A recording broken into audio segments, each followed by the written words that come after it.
Assalamualaikum warahmatullahi wabarakatuh. Kisah Nabi Muhammad SAW membuat haru dimulai dari kelahiran sampai dengan wafatnya. Mukjizat yang dimiliki sangat luar biasa. Bagi umat muslim, kisah Nabi Muhammad adalah pembelajaran berharga sebagai pedoman hidup. Pasalnya, kisahnya bukan hanya cerita semata, melainkan bisa dijadikan panutan dalam kehidupan sehari-hari. Mengingat Nabi memiliki banyak sifat-sifat baik untuk diteladani. Sebagai utusan Allah, Nabi Muhammad SAW adalah nabi terakhir di dunia ini dan tidak ada satupun yang bisa menjadi nabi setelahnya. Apa yang membuat Nabi Muhammad menjadi Rasul umat Islam? Mukjizat apa saja yang dimilikinya? Kali ini Anis Raga akan memberikan sedikit kisah singkat tentang sejarah Nabi Muhammad SAW dari lahir hingga wafat. Saat ini, setiap tanggal kelahiran Nabi Muhammad SAW dikenal sebagai hari Maulid Nabi Muhammad yang diperingati pada 12 Rabiul Awal. Ibu Nabi bernama Aminah dan ayahnya bernama Abdullah. Hari lahir Nabi Muhammad adalah hari Senin, sehingga Rasulullah selalu berpuasa pada hari tersebut. Jika ditanya mengenai puasa hari Senin, maka beliau akan menjawab bahwa hari Senin adalah hari di mana aku dilahirkan.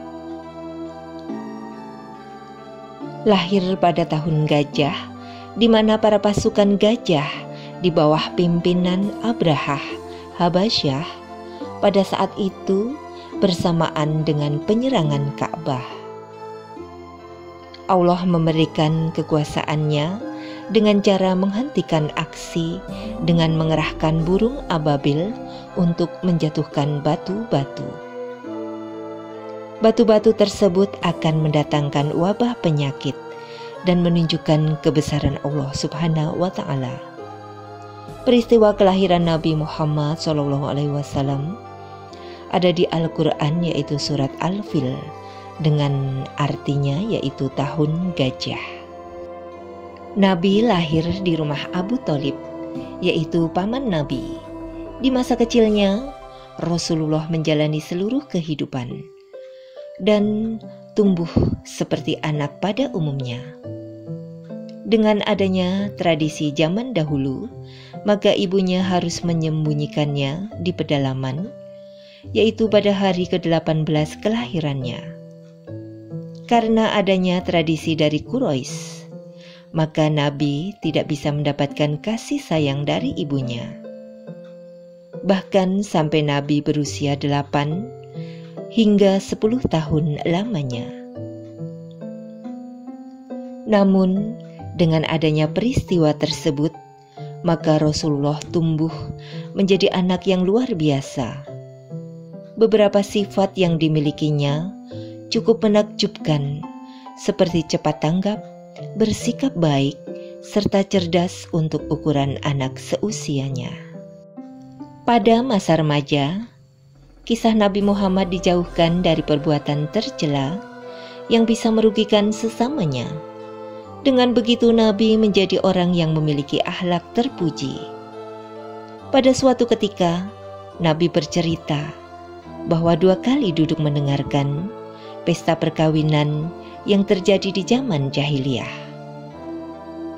Pada kejadian tersebut, Allah menutup telinga Nabi Muhammad sehingga tertidur dan terbangun pada esok hari. Kemudian Nabi tidak pernah lagi memiliki niat untuk mengikuti perbuatan yang buruk. Di usianya 20 tahun, tepatnya di Mekah, bertepatan dengan peristiwa Harbul Fijar, yaitu perang antara kabilah Quraisy dengan Qais dan Ailan, sehingga bisa dilihat bahwa tidak mudah untuk menahan diri dari terlebih jika masih usia remaja. Setelah remaja, masa yang akan dilewati Nabi adalah menjelang dewasa, sehingga membuat Nabi harus menekuni dunia bisnis. Dalam dunia bisnis, Nabi mulai berdagang bersama dengan kawannya, yaitu Sa'ib bin Abi Sa'ib. Pada usia 25 tahun, Nabi mulai menjalin bisnis besar, layaknya kerjasama dengan wanita kaya raya. Wanita ini bernama Siti Hadijah, sehingga bisa dibilang bahwa perkenalan mereka melalui dunia perniagaan. Perjalanan dagang yang dilakukan pada saat Nabi menginjak dewasa adalah berniaga bersama dengan Hadijah, di mana perempuan ini turut membiayai kafilah perdagangan dari Mekah ke Suriah, sehingga bisa berbagi keuntungan bersama dengan mitranya.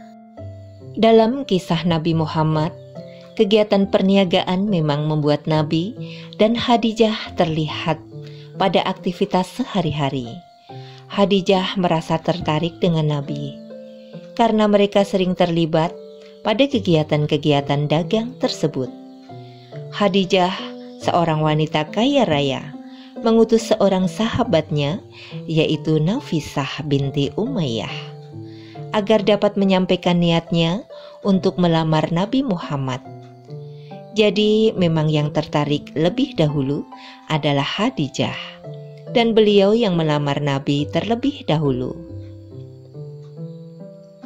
Berita baik ini disampaikan oleh Nabi Muhammad SAW kepada para paman-pamannya. Pamannya Nabi, yaitu Hamzah bin Abdul Muthalib, langsung mendatangi rumah Khuwailid bin Asyad yang bertujuan melamar Hadijah. Meskipun begitu, Nabi Muhammad tetap ingin melamar Hadijah terlebih dahulu.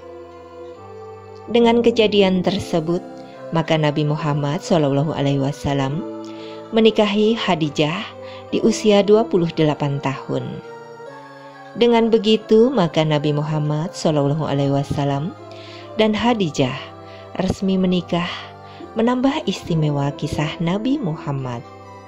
Nabi Muhammad SAW adalah Nabi Ulul Azmi yang diberikan wahyu oleh Allah.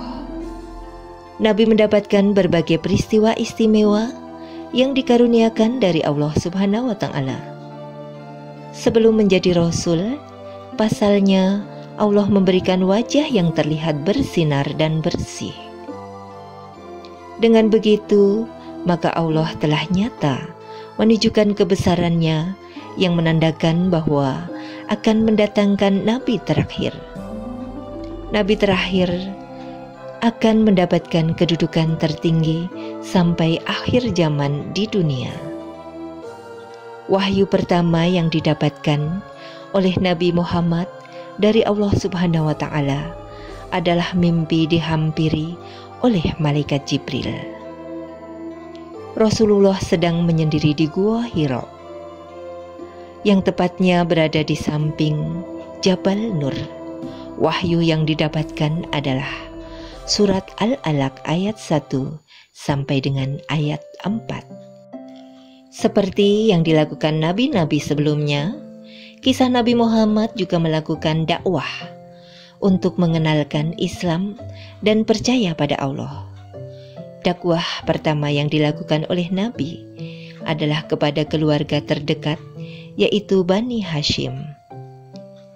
Yang mau beriman dan bertakwa kepada Allah hanyalah Ali bin Abu Thalib, serta Abu Thalib juga ikut melindungi Rasul saat melakukan dakwah untuk Islam. Dakwah yang dilakukan Rasul secara terang-terangan ini mendapatkan pertentangan keras dari kaum Quraisy. Banyak kaum yang menilai bahwa Nabi Muhammad sudah gila, bahkan sampai dilempar batu dan kotoran ke tubuh Nabi. Paman Nabi yang juga ikut menentang adalah Abu Jahal dan Abu Lahab, serta tidak mendukung dakwah Nabi Muhammad Shallallahu Alaihi Wasallam. Banyak kaum kafir Quraisy yang juga menentang dakwah Rasulullah, sehingga paman yang ikut menentang tersebut banyak mengintimidasi pengikut Nabi agar meninggalkannya. Banyak yang khawatir jika dakwah yang diajarkan oleh Nabi Muhammad SAW akan merusak penyembahan berhala yang sudah dilakukannya sejak zaman nenek moyang. Bahkan tidak jarang kaum Quraisy yang ingin membunuh Nabi Muhammad. Ada juga kaum yang rela memberikan uang kepada Abu Thalib agar Rasul wafat, dan banyak rencana-rencana pembunuhan yang melibatkan orang luar. Dengan begitu, maka akan tetap menjaga persaudaraan tanpa memecahkan perang saudara. Seperti yang sudah dikenal mengenai sahabat Nabi Muhammad SAW. Abu Bakar salah satunya yang tidak berada di Madinah saat peristiwa menyedihkan wafatnya Rasulullah bersamaan dengan turunnya wahyu terakhir, yaitu Al-Quran surat Az-Zumar ayat 30, yang artinya sesungguhnya kamu akan mati dan sesungguhnya mereka akan mati pula. Sebenarnya Nabi Muhammad sudah sakit pada saat bulan Safar tahun 11 Hijriah. Nabi menderita sakit kepala dan demam berkepanjangan sampai lebih dari 2 minggu, dan kondisi tersebut membuat suhu tubuhnya meninggi. Dalam keadaan sakit, Nabi tetap mengunjungi rumah istri-istrinya, dan saat tiba di rumah Aisyah, badan Nabi sudah sangat lemah saat itu. Jadi, Nabi Muhammad meninggal di kediaman Aisyah. Demikian kisah singkat Nabi Muhammad SAW dari lahir hingga wafat.